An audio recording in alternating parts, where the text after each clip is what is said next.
the trade policy world with the internet policy world, and that will be followed by comments from the different stakeholders and representatives on the panel. And hopefully there will be some time also for interaction in this session, but I recognize that the time is not on our side, I would say. So let me start. Also, if there are any remote participants, you should be aware that we have the possibility to pose questions online. So let me start with the Information Economy Report. This is a flagship report of UNCTAD that is published nowadays every second year. And this one was released in October this year, so it's still relatively fresh. And you will find the summary of the report out there, but the full report is available online, of course. And this year we were fortunate to have the financial contribution from the UK government, which makes me particularly happy and proud to have Ambassador Braithwaite with us this morning. So the message that we're bringing out with this report is really that we are only on the cusp of a new digital economy. We have paid a lot of attention in UNCTAD to the growth of e-commerce, but we see that the technological developments here are really much broader based. And we see that this has important implications for virtually all the sustainable development goals, which forces us to give more attention to this area, not least in the context of our various development initiatives around the world. And we know the areas that are affecting this through the increased use of automation, robotics, increased focus on artificial intelligence, Internet of Things, data-driven development, cloud computing, etc. And the message from the report is, most importantly, that these changes are transformational. They will influence all countries in different ways, but they will influence it by creating new opportunities, but also new risks and challenges. And the report highlights some of these different things, but the most important message really is that the impacts of the digital transformations will very much depend on the readiness of countries to deal with them, both to harness the opportunities that are created for connecting entrepreneurs, small businesses with new markets, new business models that will enable more people to engage in global value chains, but also to cope with the challenges. And we will touch upon some of them in this morning's presentation. More importantly, it also means that in order to raise the preparedness or the readiness to deal with digital transformation, we need a concerted, holistic, and cross-sectoral, as well as multi-stakeholder approach to policy making. It's very difficult for governments to cope with the rapid speed at which the digital economy is evolving. And therefore, it's very important that governments at the national level, but also at regional and global levels, have good interactions with the other stakeholder groups, with the private sector, with the civil society, technical and academic community, as well as with different players among the international organizations. In the report, we highlight some of the numbers that really testify to the growth and the rapid speed at which the digital economy is evolving. But at the same time, we highlight that the lack of statistics on this phenomenon is really a big problem. And this is particularly acute in developing countries. Although we see that there are various official statistics available and some private sector data that are coming up with various estimates, we can see that, for instance, global internet traffic is expected to be about 66 times higher in 2019 than in 2005. We know that about 100 million people at least are employed only in the ICT services sector. We have seen rapid growth in ICT services during a period when trade has really not grown very fast. And perhaps what's more interesting from a development perspective is that if you look at where all the new entrants onto the internet and potentially also in the context of e-commerce and other forms of digital economy transactions, most of them are coming from the developing countries. So 90% of the 750 million people that went online for the first time between 2012 and 2015 were from developing countries, and led then by India and China. But while we're seeing this rapid growth, we also know that there are major gaps. Still 50% of the world is still not online, and in the least developed countries, there's only 1 in 6 that are actually using the internet right now. And not only between countries, we have large gaps within countries. We have the familiar gender gap. We have gaps between rural and urban areas. We have gaps between the larger firms and the smaller firms. And while micro and small businesses stand to gain a lot from increased digitalization, being able to perhaps circumvent the middlemen and being able to connect directly to end clients, they are also the least prepared. And they often don't have good knowledge of how to make use of the digital opportunities. From the trade perspective, then we document the many different ways in which the internet can enable more inclusive trade, basically allowing more stakeholders, more players, more enterprises to connect to markets. And we also seeing this, tendency towards micro tasks that can be delivered online that were simply not possible before you had the kind of internet connectivity that we are having today. Digital technologies enable to cut costs and also to streamline supply chains. At the same time, that also means that those that control these supply chains gain even more power over those supply chains. And what we're seeing is that for companies that want to engage in e-commerce, or rather, if companies want to find customers, when customers increasingly look for their goods and services that they need online, if you're not online, you become increasingly invisible in the market as a whole. And that has potential big implications for economic opportunities, economic growth and development. We also stress, however, that digitalization does not remove all barriers to trade. Many of the traditional barriers to trade will still remain. If you don't have the productive capabilities or capacities in a country, having access to the markets will not help you unless you have the goods and services that will be marketable in the market. The report also highlights the jobs and skills challenges related to digitalization. And we highlight 4 different ways in which digitalization is expected to influence the labor markets. The first is that we will see the growth of many new jobs and occupations that were simply not there. You have examples of e-commerce platforms that are pure play. They only work when you have the internet functioning. You have the production of various ICT goods like 3D printers and servers and chips and what have you that is likely to expand. You have also new jobs related, for instance, to data analysis and various big data related activities and the like. At the same time, a number of jobs will disappear as a result of automation. And there are some studies we're citing from the ILO, for instance, that are quite alarmistic, you could say. They are looking at, for instance, Southeast Asia, highlighting that in the Philippines, maybe up to 90% of all the business process outsourcing jobs are at risk due to automation. They're not saying that all of them will be gone, but they are potentially affected by automation. And this can be seen in a number of labor-intensive activities, textile and clothing, small-scale manufacturing, and others.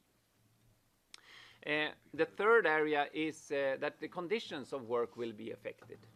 We can expect more competition, and therefore and more people potentially supplying services in the market, which will lead lead potentially to a greater risk for a race to the bottom at the global level. And finally, we'll see that more work will involve digital skills. This is not just confined to the ICT sector or the digital sector, but even a lorry driver will, for instance, be expected to be able to manage a GPS. And you will see that the ICT is creeping into more and more activities around the world and across sectors. So this will require a different type of skill sets. We see that the countries will increasingly need to develop at the base of this pyramid, the digital user skills that will be needed for people to find a job, but also to take advantage of the opportunities as a citizen in the evolving society. There will also be a need for more digital specialist skills that are actually producing ICT-related goods and services. And then at the top of the pyramid, we see this, what we call here e-business skills, which is really the ability to transform digital skills into business opportunities, being able to transform the business models of a company. Often it's not enough just to introduce ICT, you also need to adapt the way you do things to take advantage of these ICTs.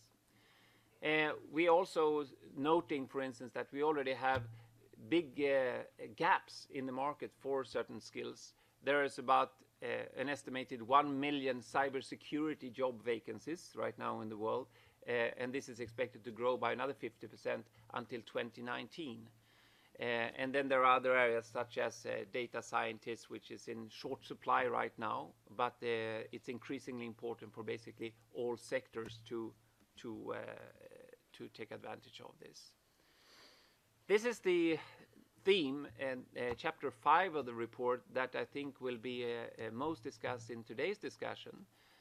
We highlight that as more and more trade activities go from offline to online, it means that when governments start negotiating further trade policies in these areas, they will give increasing attention to the role of data flows and all digital transaction, digital trade, digital services.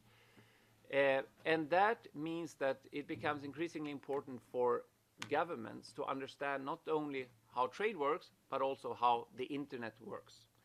And here we are highlighting some of the critique that has been expressed by various stakeholder groups to the way that trade negotiations that have dealt with data flows have been received. And one of the cultural clashes here is that trade negotiations are very much done in a government-to-government, state-to-state fashion, whereas the internet governance discussion, internet policy developments are much more multi-stakeholder. So what we're looking at here, mostly when we meet at the IGF, we have a lot of internet policy expertise in the room, maybe not so much trade policy expertise in the room. And when we were last week in Buenos Aires for the ministerial conference on WTO, then we had lots of trade policy expertise, but not so many people representing the internet community. And this is one of the things that we raise in the report. How can we bridge this gap between these two worlds? Finally, the report looks at the multifaceted policy challenge here. E-commerce, digital transformation in the evolving digital economy really requires this cross-cutting interaction between the different stakeholders at national, regional, and global levels. We're highlighting the need for better statistics, better measurement in this area. It's very hard for governments in developing countries to come up with good policies if they don't know exactly what's going on in the economy. And as you are aware, very few developing countries currently collect relevant statistics on, for instance, how many enterprises are using the internet, how are they using the internet for e-commerce and so on. And when we look at how developing countries should cope with this, we are a bit concerned, to say the least. It's a fast-moving digital economy. We have tremendous gaps in the extent to which countries and enterprises are ready to engage in this and benefit from it. And at the same time, dealing with it is a huge challenge because of the cross-cutting nature of policy making. At the same time, we see that the amount of assistance that is devoted to this area, for instance, in the context of aid for trade, is declining. It drops from about 1.2%, from 3% about a decade ago to only 1% today. And we see that this is going in the wrong direction. So we also call on the development community to see how we can scale up our support in different ways to developing countries in this area to cope with both the challenges but also to be able to seize the advantages. And our E-Trade for All initiative, which I will not go into detail here, but is also seeking to make our combined efforts more effective. And we have now 27 international organizations joining forces under this umbrella. And there is also a strong private sector element to that, which is called the Business for E-Trade Development. And let me end with this commercial slide to call on your attention for the next e-commerce week that will be held in 2018, which will be focusing specifically on the development dimensions of digital platforms, where we think that we can continue this dialogue here in Geneva for a whole week. We'll have also a lot of parallel sessions, so if you are interested, let us know in the Secretariat. This year, we will also have, in parallel with the e-commerce week, the second session of the UNCTAD Intergovernmental Group of Experts on E-commerce and Digital Economy, which is a very important opportunity now for member states from all parts of the world, but in particular the developing countries, to engage in experience sharing and discussions about the many critical issues that they are facing to prepare for the digital economy. And that wraps up my presentation. And I would like to ask Bill to take on from here. Thank you very much. Morning, everybody. Well, as somebody who has been involved to varying degrees with trade policy and digital networks since the 1980s and involved with the multi-stakeholder internet governance processes since the late 90s, I'm kind of really pleased to see that an organization like UNCTAD, that has a historic mission of helping developing countries participate more effectively in the world economy, is interested in the question of how do we begin to bring together people from the internet and trade communities to work more effectively. And I want to just speak a little bit about that, and then we will go to a panel to offer further thoughts on this topic. You know, the bottom line here is this is a process point that I'm going to be speaking to, and it's not really a question of whether or not one favors or doesn't favor any particular kind of digital trade outcome. The question is, on a procedural point, can we find ways, do we need to find ways to bridge the gaps that exist between these two communities? And I would argue indeed that we do. And this is, that argument is articulated, as Torbjörn said, in the report. To put things into a brief historical context, if we go back to the early 1980s, you had the development of an expert community, a community of expertise and practice that was very focused around these questions of electronic networks and how they impact international trade. There were various types of debates going on at that point around transborder data flows, around the evolving nature of the services economy, and the question of whether or not one should begin to reimagine a lot of the traditional fields like telecommunications as involving traded transactions rather than jointly provided services as they had historically been regulated under ITU instruments and so on. And that expert community that came together included both people who had material interests in the outcomes, but also a lot of people who did not, people who were simply trade policy experts, academics, and so on. And they had, I think, a demonstrable impact on the outcomes of the Uruguay round in helping to figure out how to think about trade and services in a networked environment, and the development of the whole notion that is in the general agreement on trade and services of, you know, a network-based delivery of services, etc. And what's interesting to me is that as we moved from the world of private proprietary networks running over proprietary platforms towards the internet environment of a more open and globally integrated infrastructure, that community really didn't continue to engage on the internet side of the discussions. And at the same time, it became very difficult to bring trade discussions into IG spaces. I remember during the WSIS negotiations, when I was very involved with the Civil Society Coalition, that we tried on a number of occasions to get language put into some of the declarations and outcomes of the WSIS about trade, and they were consistently sort of like pushed aside by people who thought that that shouldn't be there. And so in consequence, we've had this kind of situation where we've had two different communities that have been increasingly over time taking on more and more the issues around digital commerce, electronic commerce over the internet, from very different perspectives, based in completely different institutional environments, with different modes of operation and so on, who are not communicating effectively, not engaging with each other very much. And I think that this is problematic in the contemporary context. As we've seen in the past 5 years, the sort of slow movement of negotiations around global electronic commerce in the WTO have meant that a lot of the energy has moved into preferential trade agreements such as TISA, TTP, TIPP, bilateral agreements, and so on. And the WTO process has been quite bottled up. Now, at the meeting that Torbjörn just came from in Buenos Aires, it happened that governments decided to pursue a two-track approach now to dealing with digital trade issues.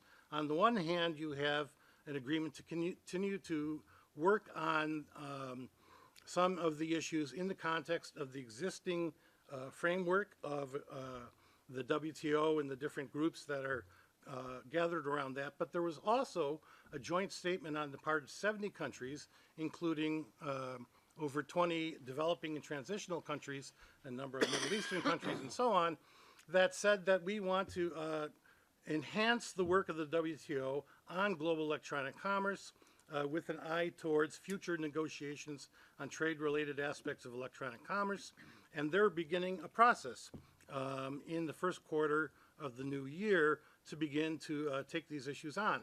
This will be a self-run group, not an official WTO body, probably more formalized, though, than the traditional informal friends of processes in the WTO. But they clearly have the intention to drive these things forward. Now, whether or not anything can actually result on a broad-based multilateral basis in the WTO, particularly in the context of a single undertaking where you're trading off concessions on internet issues for concessions on, you know, access to the market in textiles or bananas or whatever, I don't know whether that will happen or we will end up instead with a plurilateral agreement that involves essentially those governments that are simply willing to engage on these issues. Either way, it is clear that the trade community is looking to move further towards establishing binding treaty-based obligations with regard to commerce over the internet and the flow of information and data over the internet. And so the question is then, can we do this effectively? Can governments do this effectively without the engagement of people who come from the internet governance stakeholder communities? I would argue no.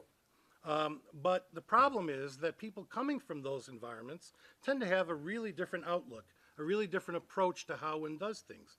If you are coming from the ISTAR community, the ICANN, or the regional internet registries, or even those of you who've been involved in the IGF, you all know that, you know, the approach in those contexts has always been peer-to-peer, fully equal footing participation by all parties. So civil society people sit at the table next to people who represent multi-billion-dollar corporations and next to people from ministries and so on, and engage in a process of discussion, reasoning, arguing, and so on, and do so in a manner that is very transparent, involves a lot of remote participation from people around the world with a real bottom-up kind of approach. And this is really fundamentally very different from what goes on in the trade world. And so people in that community have become increasingly critical of what's going on in the trade community. Mention was made of the Global Commission on Internet Governance that was chaired by former Swedish Prime Minister Carl Bildt. It came out and said, you know, that the way in which the trade community is engaging on these issues that historically had been the part of the internet governance landscape, whether it's encryption, censorship, transparency, data localization, and so on, was problematic because of the closed nature of these processes. And there have been other groups that have made similar sorts of pronouncements.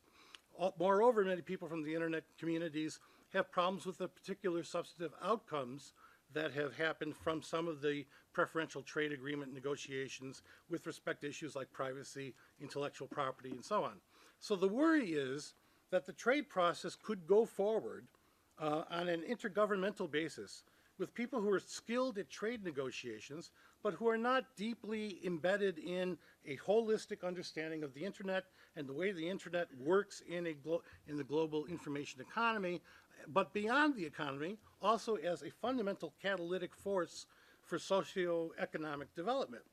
So the idea here is, from our standpoint, we need to begin to build bridges. We need to find ways to expand the interface between these two groups. And there are different opportunities for doing this. One of these is at 10:40 today, we have a new dynamic coalition on trade and the internet, which will be meeting in room 12, which is going to be starting to talk about how trade issues could be dealt with in the context of IGF and related processes. There's the UNCTAD e-commerce week that Torbjorn has also mentioned. And I would also mention that I'm working on a project for the World Economic Forum. We have a workshop later today at 3 p.m. On data localization and barriers to cross-border data flow, in which context I make an argument that we need to broaden the process out by essentially pursuing 3 parallel tracks of activity. That there should be work done in informal, normative intergovernmental settings where you can reach agreements, I would argue, more easily than in the context of high-intensity trade negotiations around treaty commitments. But yet you can also, if you have proper surveillance of the extent to which parties live up to commitments and so on, and reporting, etc., you can encourage movement towards some shared focal points. A second track of activity that would involve multi-stakeholder processes, where we could try to bring together all the parties, including those that don't support certain types of trade outcomes, to have a more inclusive dialogue that could inform and feed into the trade process. And then thirdly, a track of the existing trade processes, but hopefully done in a more open manner. In particular, I would argue, while and I will stop, governments will always tell you who are involved in trade negotiations that you can't do the trading of concessions for market access in an open public space. That, you know, if country A is saying, I will open my market in financial services in exchange for access to your market in bananas, you don't want to do that in public. But there's no reason in my mind why the design of the rules of the game that shape those overarching market access commitments can't be done in a more inclusive, more open manner. So we believe that trying to boot up this kind of conversation would be really important. And I would argue data localization and barriers to data flow are a good place to try to start that conversation, because this is an issue set on which you would think people from the internet community and the trade community may have some shared interests with regard to preserving an open internet as much as possible. So I stop there and we turn to our panel for further thoughts.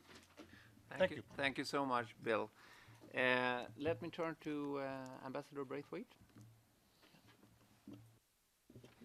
Sure, well, thank you very much. And I was going to, I think, just start off where Bill had ended up, really, which is with this culture clash between the multi-stakeholder internet governance communities and the intergovernmental trade communities. And I'd also like to pay tribute to Torbjorn and the work that UNCTAD does actually in bringing those communities together more than I think almost any other institution I deal with. And I deal with every single institution in Geneva, all the way through from the World Economic Forum through to the WTO. I'd just like to perhaps make 3 points by sort of way of introduction. I think, first of all, it's worth remembering that the founding principles of the internet remain as relevant today as they've always been. Those are openness, freedom, and security, and that should be our starting point. I think the second point is that actually the lack of intergovernmental rules is one of the reasons why the internet and the digital economy has taken off. Next year we will celebrate the 20th anniversary of the e-commerce work program in the WTO. It has gone nowhere, and that's probably a good thing, I would posit, because when it was introduced in 1998, we still had dial-up and Facebook and Uber and much of the sort of the extraordinary exploitation of the internet as a sort of a commercial and economic proposition hadn't even been thought of. Meanwhile, we've seen the development of the multi-stakeholder model in that period, which has actually provided a framework through WSIS and through things, through the sort of the network that's created, that's allowed us to bring together all of those who have been essential to the development of the internet and its exploitation in those years. Third point, this point about 50% of the world still not connected. The extension of the internet and the digital economy still largely rests in the hands of domestic policymakers. I think it's really important to underline that. This is about what governments do all around the world in terms of things like telecoms regulation and deregulation, about a regulatory environment that is pro-competitive and that encourages investment, and about social and educational policies that build capacity and personal opportunity. And that is actually what matters. It's not the intergovernmental rules, it's not what the multilateral institutions do. If you really want to increase connectivity and extend the internet, those are the things that matter. So what is the multi-stakeholder, what is the multilateral role of the trade community in all of this? Does it have one or two at all? And I think we can point to the work that, for example, UNCTAD's done on trade capacity building, our e-trade facilitation, the e-trade for all initiative. That's been very valuable. Clearly, there's a role for rules that increase trust and security for cross-border e-commerce.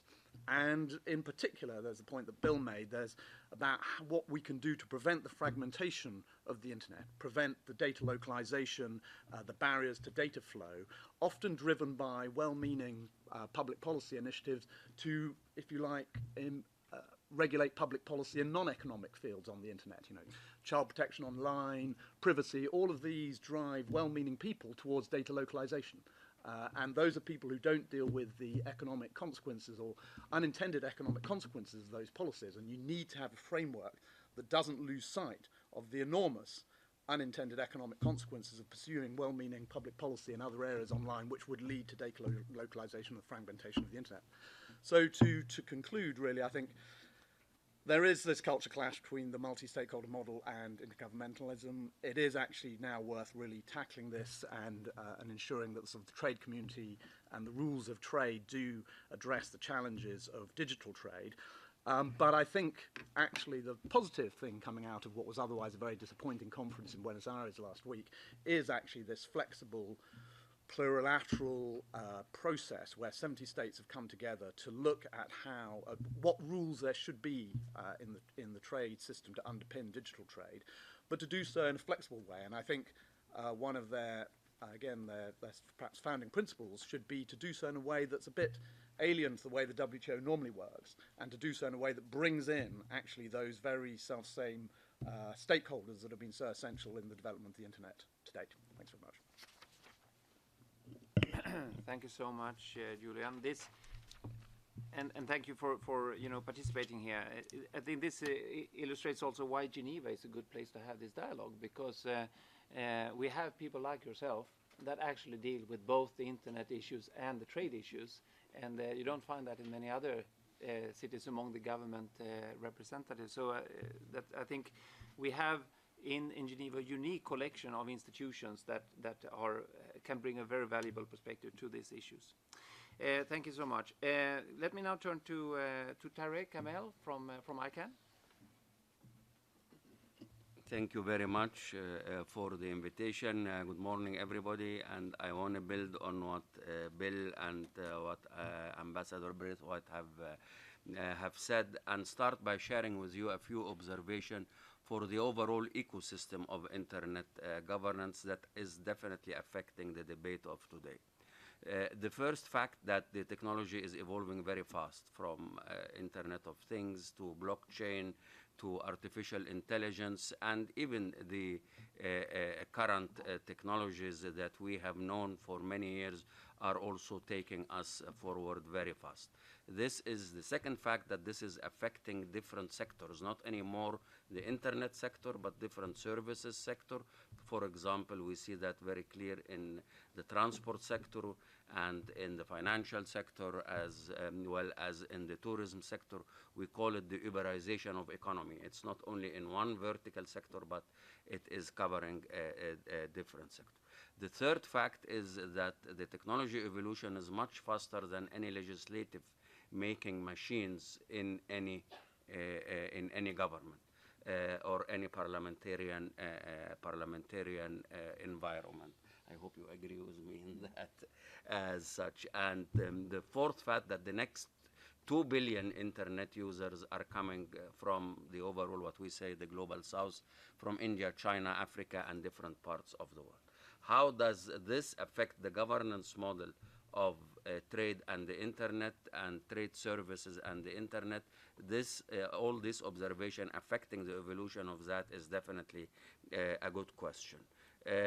Ambassador Braithwaite has said the clash between the multilateral environment and the multi-stakeholder environment, and I want to soften it a bit, that there are some interfaces and there are some bridges that are starting to be built between these two different environments. And ICANN, for example, we are for 20 years now, almost 2 decades, practicing the multi-stakeholder model as a decision-making process in a technical remit, limited technical remit, which is the technical coordination of technical identifiers, specifically the domain names, and in cooperation with the RIRs in the ISTARs. It's working well to a great extent. I'm not saying it's perfect, but it definitely has evolved over the years. It has delivered the IANA transition process within the last 2 years in a global process that was really very inclusive and with a deadline. It has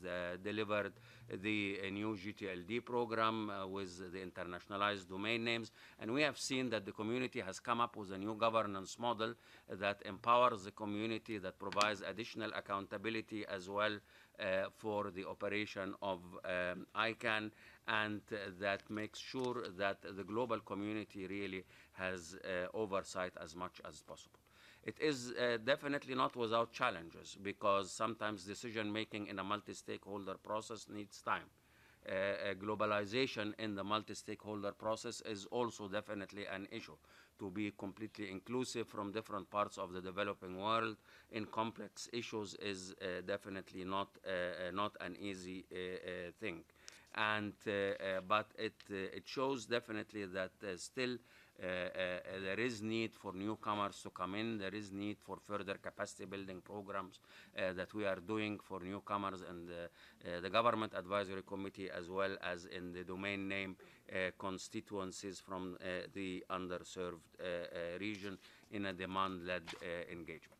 Where is the bridge and interfacing really coming in that? It's not only in the decision-making process of naming and addressing, but we see that new challenges in the internet governance arena are touching on ICANN's remit, and therefore we are involved on thematic issues.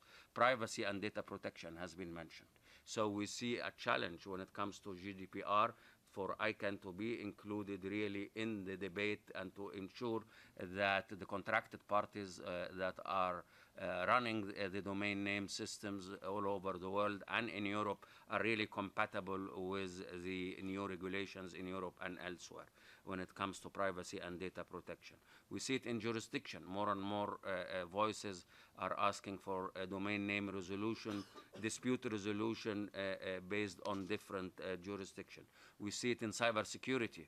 For example, debates that are happening in different parts of different fora with the DNSSEC and intellectual property. So I would claim that there is a growing need to build these bridges, as Bill has rightly said.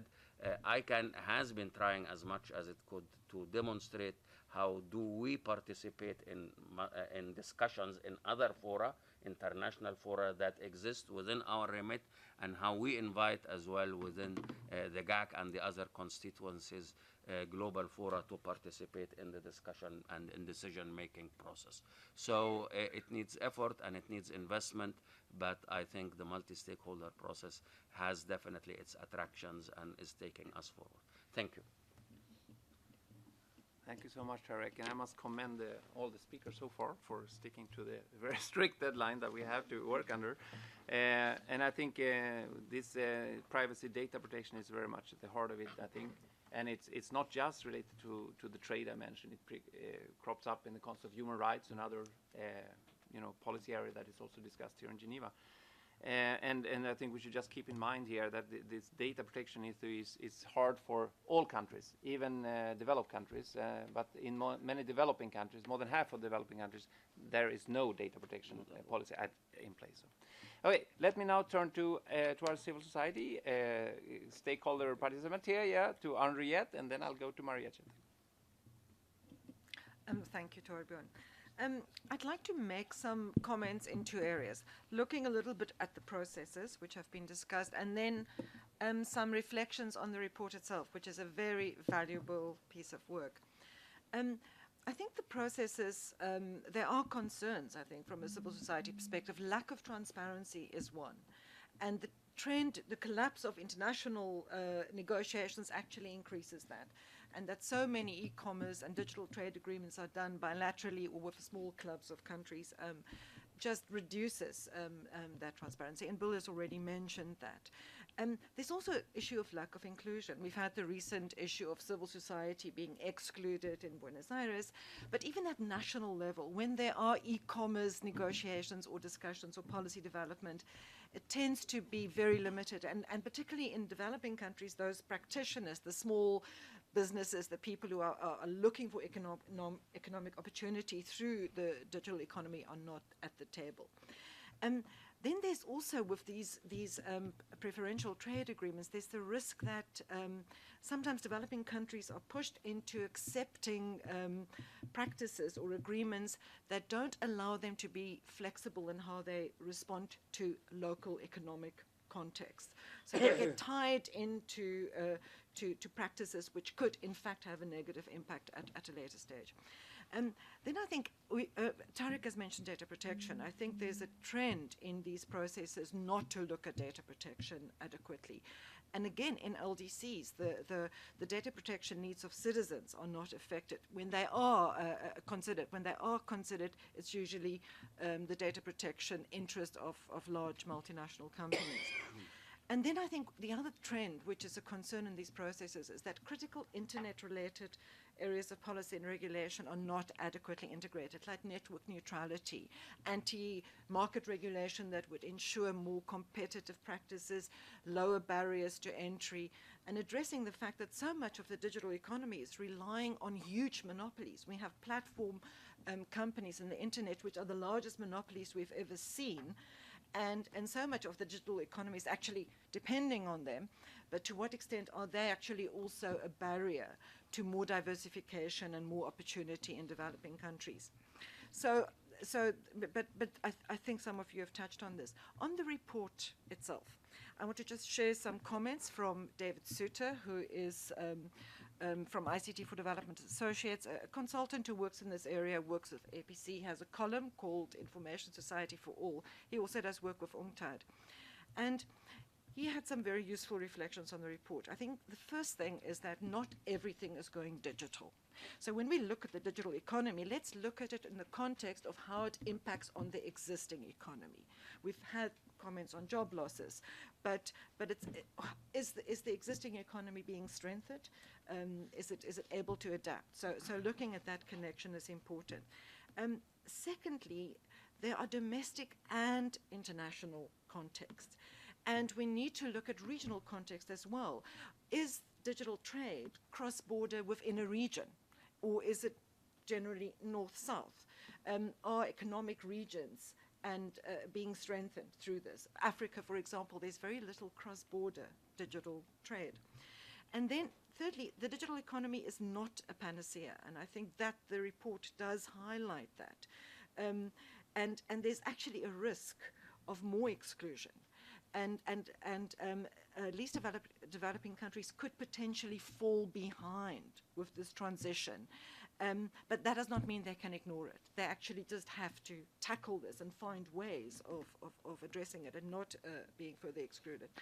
And then fourthly, policy intervention also needs to look at trade and skills in ICTs, and I think that's been highlighted as well. So for policymakers, they need to look at the broader context, not just at the e-commerce context. What are the human capacities and institutional capacities that will strengthen that? And then he also talks about not underestimating the pace of change. So just going forward, he makes, I think, very useful suggestions. Look at positives and negatives. Deal with data deficiency. We still don't know enough, actually, about what the impacts are. And that's why this report is so important. And then understand what is happening. Talk with multiple actors about what the impact is, and then unpacking the detail. So I think we still tend to come at this in a way where we have certain assumptions about where the world is going, where technology, where the internet is going, but to really understand how this is affecting economies that are already constrained, we actually need a lot more detailed research. Thank you, Henriette, and pass on our thanks to David as well for that. Marietje, as the final panelist. Thank you very much. Good morning. I hope there's time for your questions as well, so I'm going to try to be brief. First of all, let me thank the initiators of this panel. I think it's very important to look at how to bridge the gap between the worlds of trade, foreign policy and diplomacy and technology. In fact, it's actually the work that I'm involved with in the European Parliament. And just to zoom out for a second and look at the moment in which we're meeting and talking about these important topics, I think the multilateral system, universal principles and values and rights, as well as openness, are under extraordinary pressure. And we need to really see that bigger picture in order to understand what our priorities should be. I want to echo what Henriette said about the fact that at the WTO meeting, but also at the GCCS in India, civil society participants were not given visas, were not accepted. And I asked parliamentary questions about it, and I was happy to see that the European Commissioner for Trade also pushed back against that. But it only goes to show, that it's not a given to even have a multi-stakeholder model. I mean, here it is, the norm and the ideal and a broadly shared principle, but it's not globally. And I think we should understand that it's still a battle, if you will. So my comments are obviously from an EU-centric point of view. I'm a member of the European Parliament, so I look at ways in which the EU can lead in this space. And I think that the participation of many, including civil society, in trade discussions as well as transparency have significantly improved over the past couple of years. The EU is really showing what can be done to create more inclusiveness as well as multi-stakeholderism in this. You will see this also in the Trade for All strategy, which is the blueprint or the framework that the European Commission works with. And also when we look at the digital agenda, I think it is very clear that the EU is a normative rulemaker.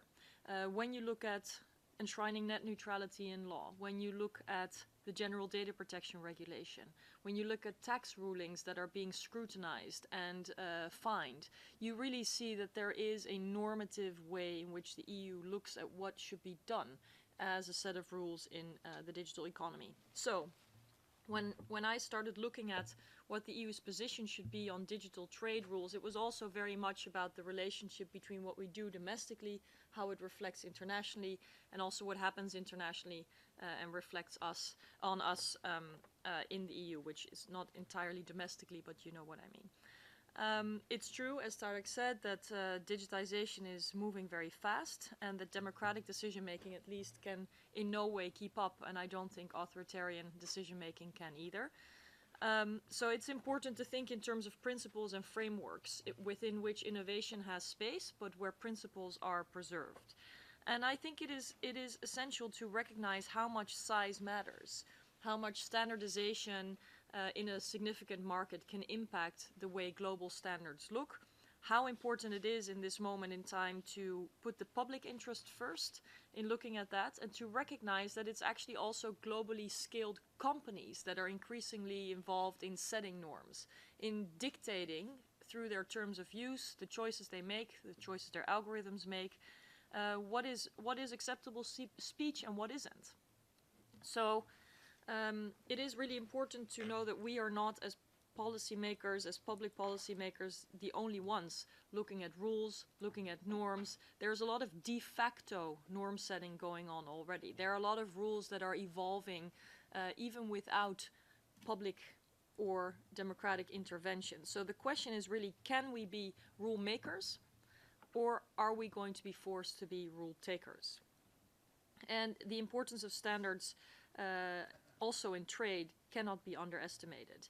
We have to look at how we avoid that weakest links in Internet of Things devices poison entire systems.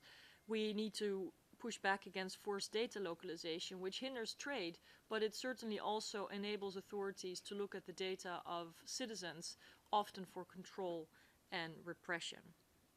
So what I've been working on recently, and I was glad that there's been a broad majority in European Parliament supporting this, is to call for an EU strategy on digital trade rules, where we make very clear that protectionism is undesired, but data protection is entirely legitimate. And so it requires companies that want to do business in the EU to respect European rules, and it also looks at what is needed for adequate protection in third countries before we can engage in trade agreements. We also then call on those criteria for adequacy to be more predictable and more transparent, so that they're not arbitrary. There are some other areas where I think the EU is taking the lead. We are sharpening the rules on the export of surveillance technologies and are assessing those exports for the potential of human rights violations, and companies that would risk violating human rights through exporting encryption system, or surveillance systems, would actually not get a license if the human rights risk is considered too grave. And on the other hand, we want to remove encryption as a control technology from dual-use lists, because it actually helps people protect their data and should not be controlled the same way as, let's say, a weapon or a surveillance system. So to conclude, I think digitization indeed is going very, very fast. It is not a matter of whether we can stop or facilitate this kind of trade. It's happening. It's happening with or without, our engagement in many ways. But what we can do and should do is see how we can ensure that this trade happens in a framework of rules that are looking at fundamental principles like fair competition, like universal human rights, like access for those in developing countries, and inclusiveness, etc., etc. So I would also appeal to those of you in civil society and those in the so-called multi-stakeholder community that is assembled here to think about how you yourself can be a part of bridging the gaps between these different worlds, and looking at how we can develop a positive agenda for rules-based trade that also impacts the digital economy. Very, very often it's almost a clash of those who are looking to strengthen rules and those who are very, very much against trade rules or against trade agreements. And I think it's unfortunate, because I frankly see a lot of potential, but it would benefit our ability to have legitimate trade rules, our ability to do the right thing based on also technical knowledge. We could really benefit from more engagement with policymakers and from a stronger cooperation between people in the tech-specific world, internet governance community, and in the trade world. Thank you. Thank you so much, Marietje. As I said from the outset, there's not much time for interaction in this session, in this open forum. What I would like to see is if there are a few people that would like to make like a 30-second point. Let's see if there is. I see Richard. I can see you clearly over there. So we have three. Let's take these three comments, and I really encourage you, just so that we don't mess up the next session, which is starting very soon after ours finishes. So try to be very brief and succinct in making your points. Richard, you can start. Thank you, Torbjörn. I just want to stress that what happened in Argentina is that 60 activists were actually prevented entry by the Argentine government. WTO, in my opinion, didn't complain much about that. So much for multi-stakeholder. I believe that these discussions should take place in UNCTAD, not WTO, because UNCTAD is much more open and also it's focused on development. And don't kid yourselves, this plurilateral thing, you have our brochure, I've handed it out to everybody here, that's just America first. And we know the outcome of that kind of stuff. You've seen it. It's ACTA, it's TPP, TIPP, and TISA. Now, the people who are pushing for binding rules in WTO, many of the 44 ministers and the 70 countries that applied to that, are actually violently opposing any form of discussion in other UN bodies. That's, I think, very strange. Why do people want binding rules negotiated in WTO when they refuse any discussion in much more open UN forums? Something's wrong here. Bill, you said that trade negotiations at some point have to be closed when you're trading bananas against whatever. Well, as you know very well as an experienced negotiator, it's not win-win negotiations that are closed, it's win-lose. Yes, I have to stop. Well, what we need as a preliminary step is global data protection rules.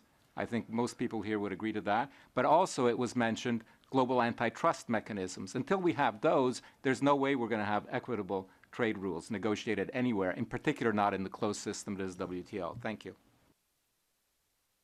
Thank you so much, Richard. And gentleman here, please introduce yourself. Yes, this is Milton Mueller at the Georgia Institute of Technology and the Internet Governance Project. 2 quick points. One is that when we talk about the civil society position, I just want to make it clear that there is no the civil society position, that there is a serious debate going on within civil society, and it's a debate, it's not a fight, about the value of trade and open, free flows of information. And we need to just face that fact and have an open and honest discussion of the merits and demerits. The other point I want to make to ask Bill about is, is it actually a good thing to bring the internet stuff into the trade negotiations? In effect, trade control in the digital economy is internet control, and for those of us who are kind of against internet control, it's maybe stacking a deck against free flow to put it into a trade context where it does get stuck with banana trade-offs and labor, immigration, all kinds of things. Is it the right strategy to do that? All right. Thank you very much. Parminder, please. Thank you so much. First, a process point. I'm just coming from Buenos Aires, WTO, and I see a lot of people here speaking about the issues why it should not be that there should be trade rules. There were very cogent arguments by developing countries why there shouldn't be trade rules at this point, and I see that view a little underrepresented in this room. And on that count, I will take a little longer to express my point of view. Not too long, though. The first point I wanted to raise is thank you for your excellent Information Society report, Information Economy report. But as we have seen in other areas of economy, agriculture, industrialization, and now digital industrialization, it is first that a country learns to do agriculture and then gets into trade about agriculture goods. It's first a country industrializes and then gets into international trade about industrial goods. So would UNCTAD like to look at digital industrial policies of how developing countries should first digitally industrialize, strengthen their economies, digital economies, and then talk about digital trade rules, because that comes first, and UNCTAD is supposed to give that alternative discourse, and whether it should be talking about the role of public infrastructure in digital economy, public digital infrastructures and public data infrastructures, in which India has done a lot of work. EU has been doing some work. For example, in industrialization, it was always necessary to have public infrastructure, roads, ports, banks, and all. And for digital economy also, we need public digital infrastructures, which is not talked about at all. The protection that infant industry requires, what about it? And we'll talk a lot about data flows, free flow of data. Why shouldn't we be talking about free and equal access to data? Because access to data as a resource is important, and talking about data ownerships as we talk about data flows. Another question is that a lot of people on the panel spoke about why we should hurry to make rules on the digital economy, binding rules on the digital economy. In the same building, there is an CSTD working group on enhanced cooperation, where people are talking about making institutions for making binding rules for the digital society. Harvard North opposes making rules for digital society, and developing countries are asking for those rules. And at the WTO, there's a reversal. North says make rules for digital economy, and the South opposes making rules for the digital economy, which means obviously that North wants to frame everything through a trade lens, which is typical definition of neoliberalism. And that thing I should think should be balanced. Thank you, and apologies for a long intervention. It wasn't that long, so thank you very much for that contribution. I'm very conscious of the time. Let me just thank the interventions. I'm going to let Bill have one word to respond to Milton. And then just on the comment made by Parminder here about UNCTAD.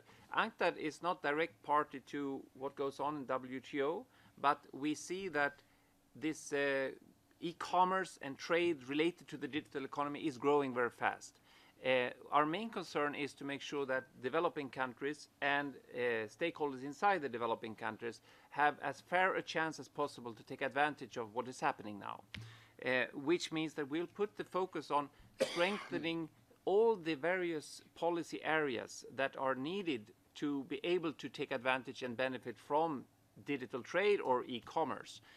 The pure trade policy dimension, we are not intervening on that one. It's up to member states to decide whatever they want to do. If member states agree to move on in that direction, we'll support developing countries in that process. If member states decide to postpone any such discussions or not take it up at all, then we'll help developing countries in that context as well. I just wanted also to flag that because there have been several references to both consumer protection and competition policy.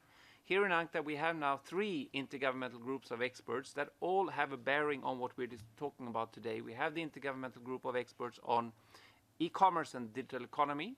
We also have another IGE on consumer protection that will deal also with e-commerce in that context, and a third one dealing with competition policy and law, which is highly relevant also for this discussion. Just for your information, and as you rightly pointed out, the discussion can also be brought into even more perhaps in the context of the CSTD that has also this interface between development and technology. So let me give Bill just a final comment on whether this is a good idea, and then I will actually not open up for all the panelists in the interest of time.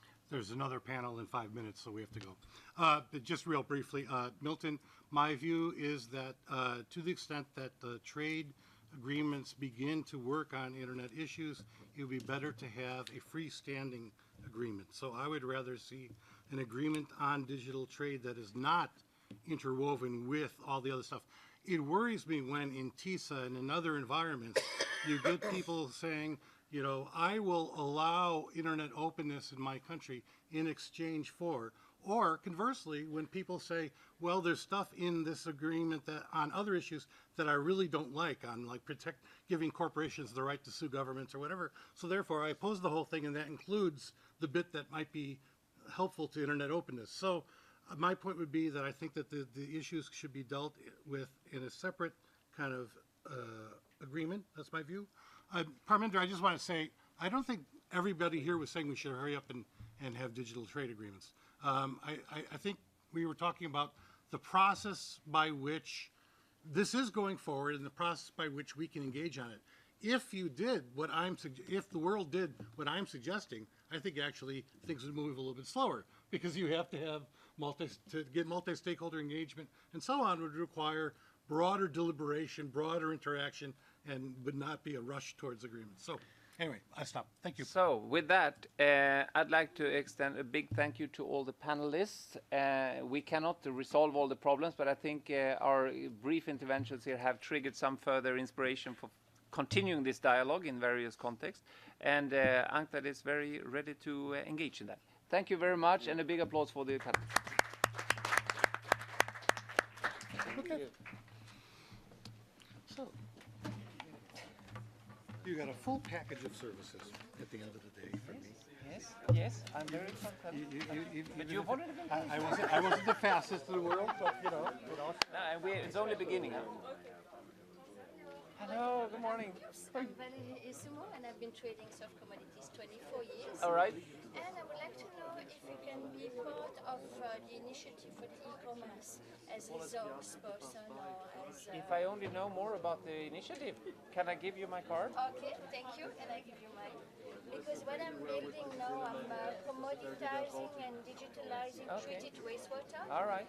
to raise funds. So to do all the same All right. way But any commodity If the best, unless we find time to talk more, then send me at least some information, I will. and then we can continue the dialogue by email. Thank you Okay, very thank much. you for Have a coming nice also. day. Hi there. Thank you. I'm Milton. I just wanted to give you this. We met with Celine last year as IGF, and we were interested in getting to be part of this e-trade initiative. E-trade for all? For the civil society. Yes, sort of, yes, yeah, yes. Yeah. And Celine has kind of fallen off. We can't get in touch with her anymore. We wondered. Is it Cecile? Yeah, Cecile Cecile. Barret. Cecile. Yeah. Okay, but she's here. She's here. She's Okay. not in the room right now, but we're sitting in this building. Oh, okay. So I can, I'd be happy to talk to you about that. But Well, we could set up a meeting. exactly, later, But maybe tomorrow. Or can something. I? Thank you for inviting us. Thanks so much. I mean, And How you doing, I Derek? see you at the reception. yeah. Hi, Parminder. How you doing? Hi, Paraminder. Thank you. There you go.